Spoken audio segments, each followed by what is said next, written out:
Hey, kia ora. Helen Brahms here, coming to you live from Sun City in Arizona. Hope you're having a super fantastic, sparkling day. Need to get a little song made up for that. But welcome to Before the Dirt Nap podcast number 1126. What you doing? I decided to do what you doing. I don't know. It just popped into my head, and I'm like, okay, I'm going to talk about what you're doing. So, what does that involve? And so I had to have a conversation in my head today about what you're doing involves. And I thought, accountability. That's one thing that it involves is accountability.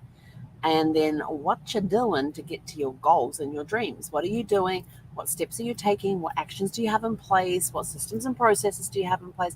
All needed to help you achieve your goals. And I thought, we're just gonna have fun with this tonight. I mean, my tendonitis, tendinosynovitis, and my carpal tunnel decided to play up on me today, which made it very interesting on the help chat when you're trying to type. So so out with the deep blue. I got this really cool. Where is it? There it is. It's very cool deep blue stick, and I just with my arm just rubbed it all over because I love the stick because you don't get the smell on your hands. You just roll it on. It was great, and then put my support sleeve on there, and I'm just keeping it quiet, and it flares up every now and again. And today it decided to be a flare day, and I thought, okay, we'll just work around that.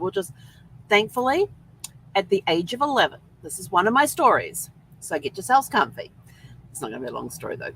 At the age of 11, when I was in middle school, and we in New Zealand we call it intermediate. Everywhere else it's middle school. So when I was in middle school, I was 11 years old, and the teacher in the room next door broke their right arm, and it was all in plaster. So in front of the class, he is having to learn to write left-handed on the blackboard. Yes, blackboard, not whiteboard, blackboard with chalk and a duster.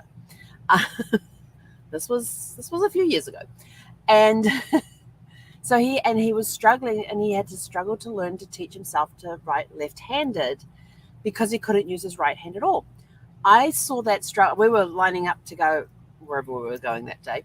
And we're in the corridor, and I could see into the classroom, and I could see him struggling with this. And I thought, and at age 11, I set the goal. I didn't know that's what I was doing at the time, but I set the goal, and I told myself, I will not let that. If anything happens to my right hand, I need to be able to use my left hand.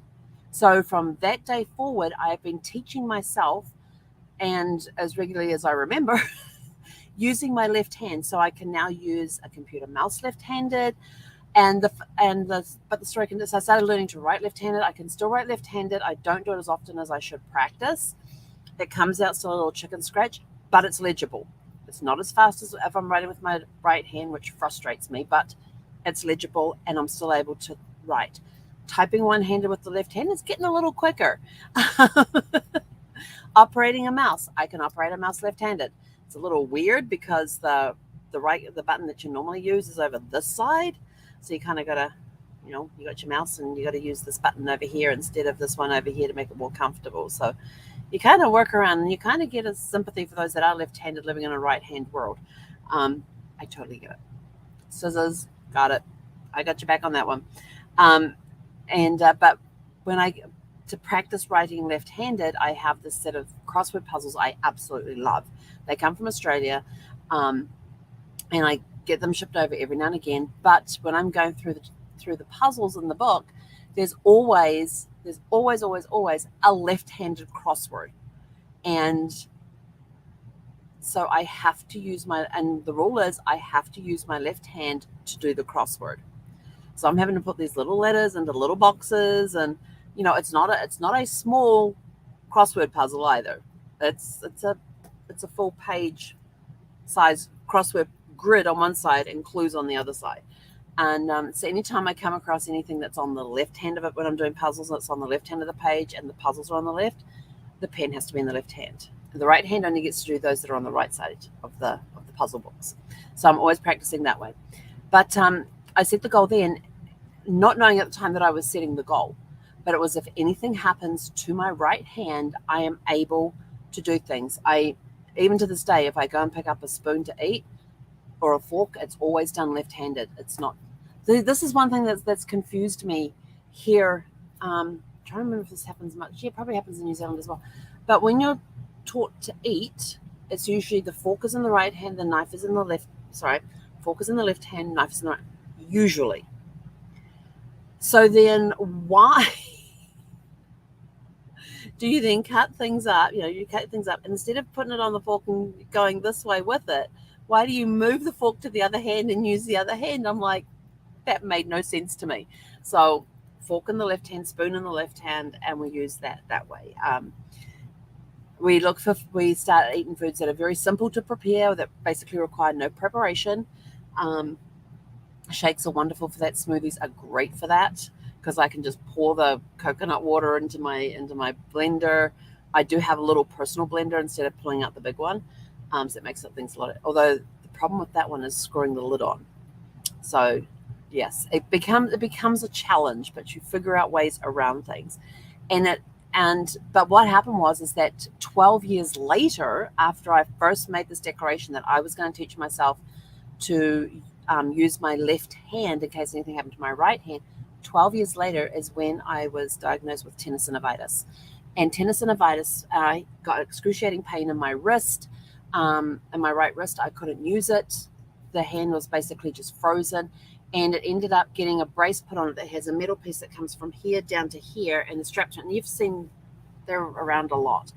And I just basically am not allowed to use my hand for like 2 or 3 days till it calms down and gets back to normal again. This is a stretchy one. It doesn't have the metal band in it. It's not bad enough to put that on there just now. If it gets any worse, then yes, the one with the metal brace will be going on. But I'm doing well with keeping it calm right now. But 12 years later, I was diagnosed with tendonitis. And what tendonitis is, now tendonitis is an inflammation of the tendon. Tendonitis is the inflammation of the casing around the tendon.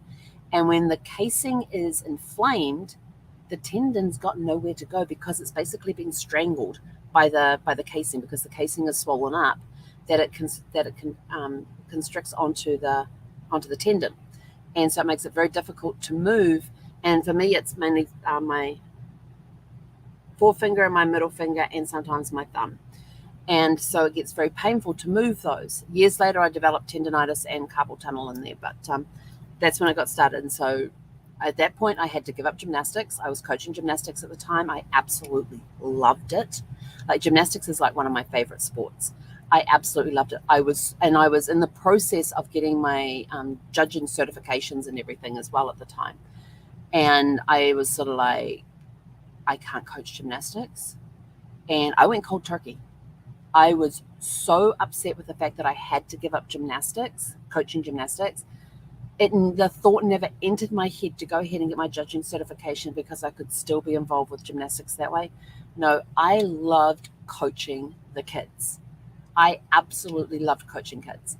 But because of this injury, I no longer had the strength in my wrist to spot kids. When you're doing gymnastics, you've got to put hands in certain places to be able to support the gymnast while they're learning tumbling and other routines, or if they're on the bars and being able to catch them and that sort of stuff. And I went complete cold turkey. It was probably about 10 years before I could even bring myself to watch gymnastics on TV.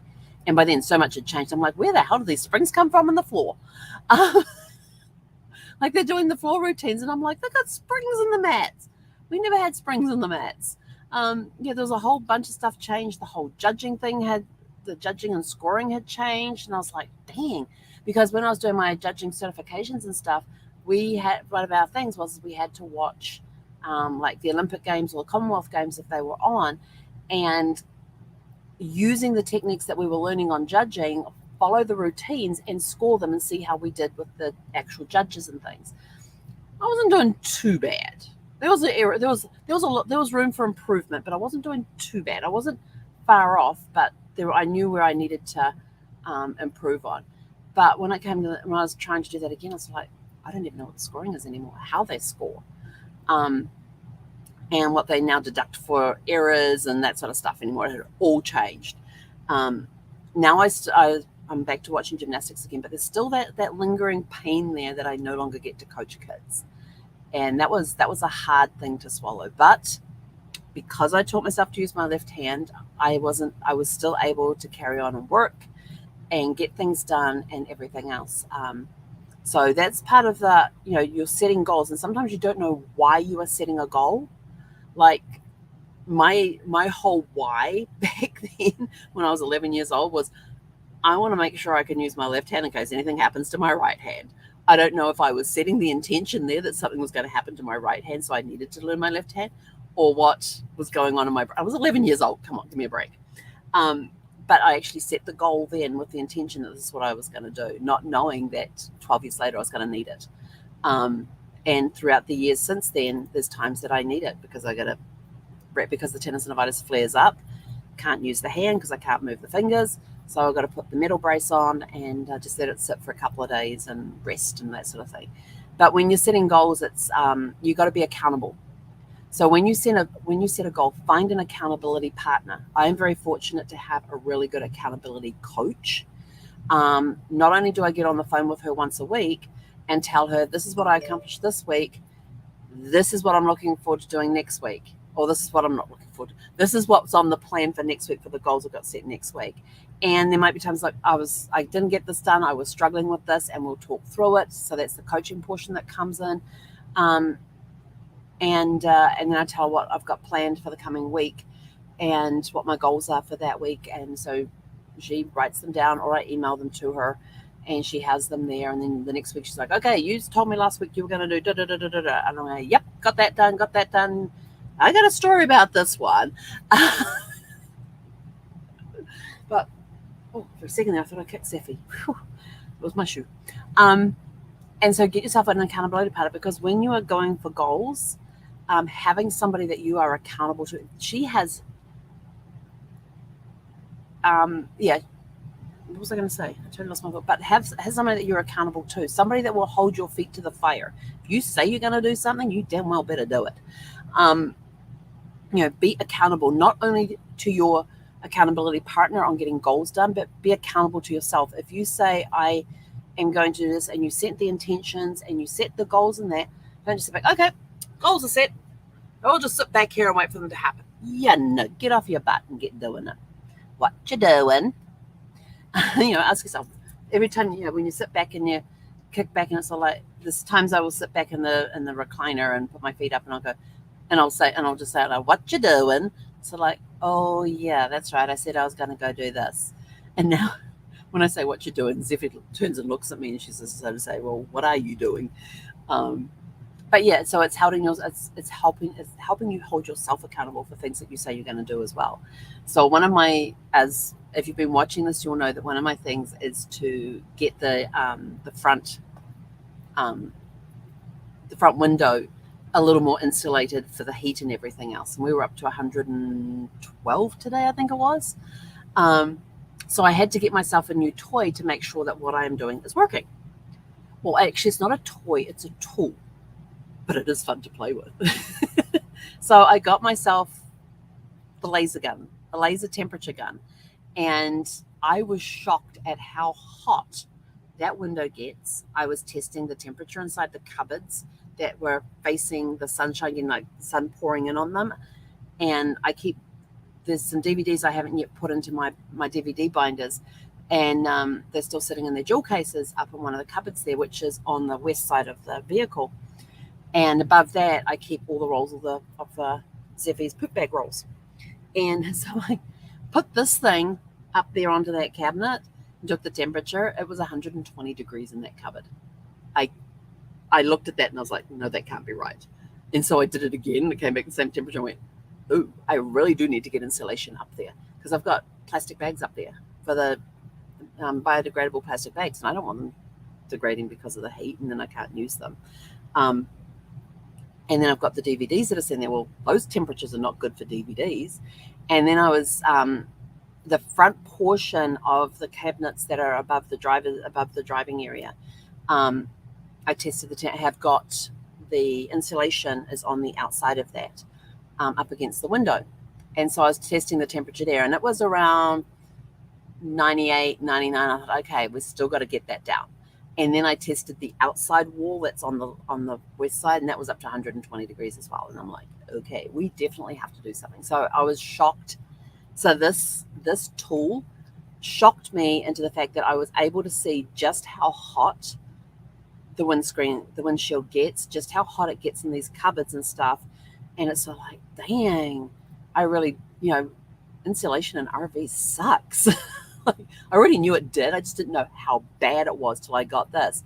And so one of my goals is to get the cupboards lined with this insulation foam to see if that helps. So then on the area of the windshield where I have the insulation foam, and it's up against the glass, I was putting this on there, and it was coming in at 89, 88, 89. I was like, I can handle that. But on the area that was uncovered, the windscreen that was uncovered for Zeffie's viewing window, it was up around 100 degrees.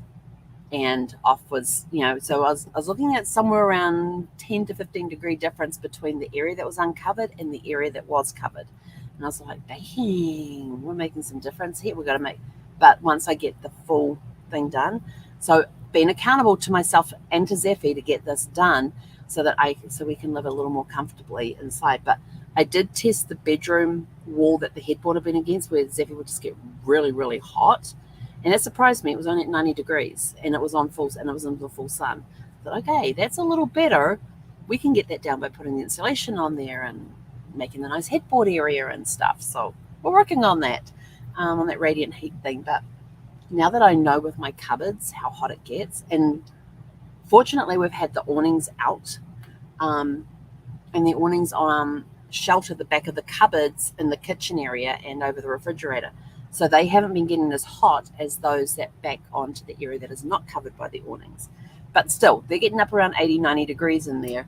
And so we got to get that down, because you can't keep food in those sorts of temperatures. Even canned food you can't keep in those sorts of temperatures. So, that's one of the goals that I've got. So now it's become a little more urgent now that I know the actual temperature that's in there. So pay attention to those sorts of things. And these are really cool, because you just point in. Let's see, what's that wall at now? Okay, so the outside wall is sitting at 78.3 is that outside wall there over above the stove, which is covered by the awning, and it's 112 outside right now. So that's not too bad to be covered by an awning to be that. So yeah, it's interesting. So that's another, what am I doing?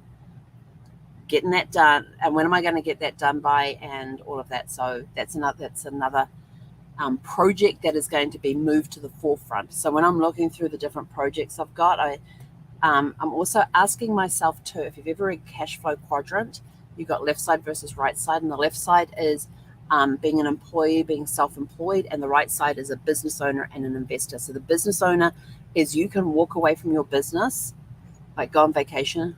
That's better. Go on vacation or whatever, and the business will still run without you there. You don't have to be present in order for it to run. And with investments, that's just residual income. That's just income coming in from other sources that you don't have to worry about. It's investments that you've made, and it's paying out. So now when I come to making decisions, especially in business, does it put me on the left side of the quadrant where it's self-employed, working for somebody else, where you're basically switching hours for dollars? Or does it put me on the right side where I have money working for me? Which is kind of cool when you think about it. So so sometimes you do have to do the hours for dollars in order to get to the other side. You got to start somewhere. You can't go straight into, because you'll still be putting hours in to get things up and running and everything else.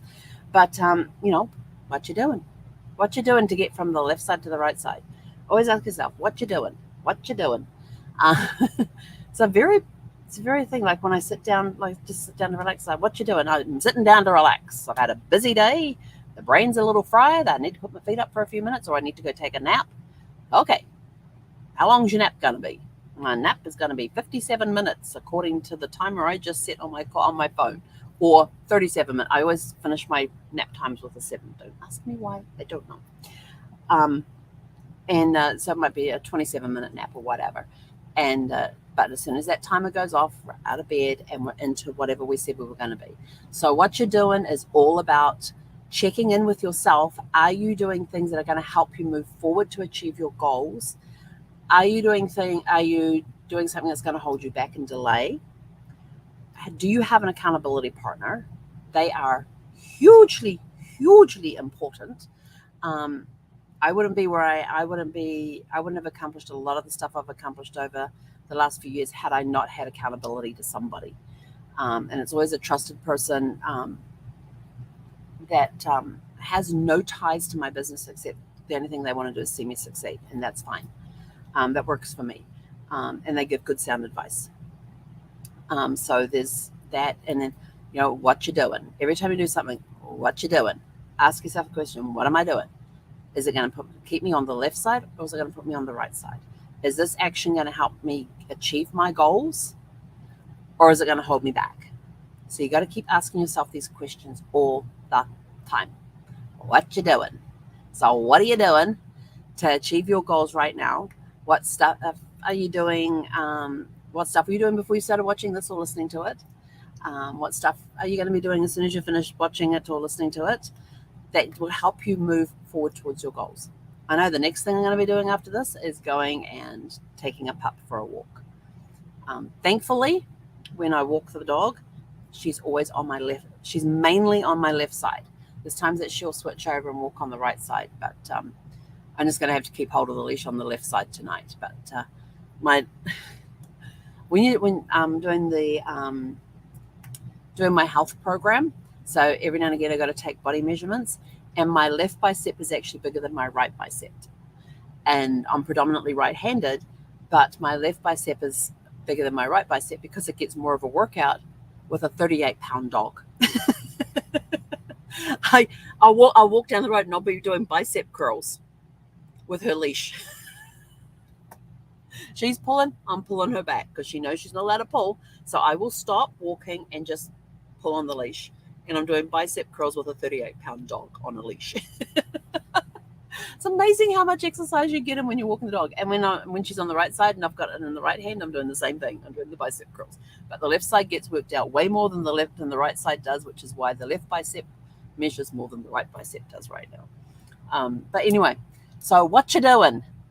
What you doing to achieve your goals? What you doing tonight? What you reading? Even ask yourself a question. Why am I reading this? Why am I listening to that? And I can tell you right now, when I go out walking, it's mainly an action book, simply because if it's a business or a self-development book, I want to take notes. And you can't take notes while you're walking a dog. In fact, I got so annoyed one time with one book. I was listening to The Universe Has Your Back by Gabrielle Bernstein. And she said, okay, now we're going to be doing this meditation exercise. And I'm like, I'm on the I-5 heading from San Diego to LA. You want me to do a meditation exercise? That ain't going to happen. And I couldn't do the meditation exercise. I had to go back later to do the meditation exercise. But there was stuff that she was saying on the back. And I thought, oh, that's really good. And then later on, I was like, oh, what did I say was really good? And I'm sort of like, yeah, it was in there. It was really good. It had an impact at the time. But then later on when I went to mark it up, and that's why I like to sit with the book and have my highlighters and my pens so I can take notes and I can highlight the passages in the thing, and I have my little post-it note thingies there too so I can flag these pieces and everything else. And what do I have? I think I actually have the book down here. Well, that's the new one that I've got to start reading. I did have the book down here at one point. That's a little box that sits down here that has let's Think and Grow Rich. We're working our way through that one. Journal. I never know what ends up in my box half the time. I really don't. And once a month I have to go through my box and clean it out. Ooh, this is a really cool book. Do one thing every day that scares you. You want something for today? Let's see. You don't learn to hold your own in the world by standing on guard, but by attacking and getting well hammered yourself. That was by George Bernard Shaw. So today I attack, and then you have a place down here at the bottom of the page. It says, today I attacked, and you write what you attacked and how you got hammered. And the hammered is not getting drunk either. It is basically getting beaten up over something that you've said, something that you've done verbally rather than physically.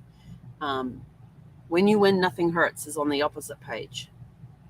Today and then you got to write down what you did today that hurt. So it tells you to do things. Let's see what else. There are no gains without pains. And then you've got a couple of places to put dates in there with today's gains and today's pains. It's a really cool little book to work through and find some really good quotes on. No, that's not the journal. I got journals down here. Some of them are full. Most of them are full. I could have sworn I had. That's a journal. That's a journal. That's a journal. I could have sworn I had that book down here. Ow. Okay. They're all stuck in there. We'll just figure them out another. I'll show you another day with the books and things. But yeah. So now with any self-development books, any business books, I'm sitting there, colored pens, colored highlighter. Well, actually, no. On some of the books, I will use multiple highlighters when I'm going through the book, depending on what it is. Because I might use one color for action, one color to take note of this, one color to meditate on, or write a journal entry about, or something like that. And then I'll use the different color Post-it notes, or if it's something like Think and Grow Rich. With that one, I actually put inside the cover, I put a swipe of the highlighter, and I put the date, and that's the date I started reading it with that colored highlighter, and that's the only colored highlighter I use throughout the book. I will use different color Post-it notes to flag different things, but the next time I go through and I read the book, I use a different colored highlighter. So I can actually open a book and go to like chapter 1 and see how many times I've studied that book, or I can open the cover and see how many times, but it means I can refer back. It was like, oh, I only picked that up I picked that up the second time I read it. I didn't pick it up the first time, type of thing. So it all depends where your mindset's at. So always ask yourself, what you doing? What you doing? It's a very interesting question. What you doing? What are you doing to achieve your goals? What are you doing to get from the left side to the right side of the quadrant?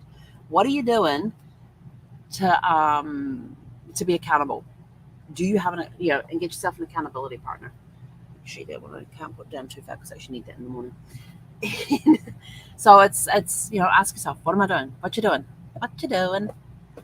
And set those goals, set those dreams. This weekend I'm going to be working on getting the temperature inside the RV down a bit, so I can be a little more comfortable and not rely on the ACs as much too.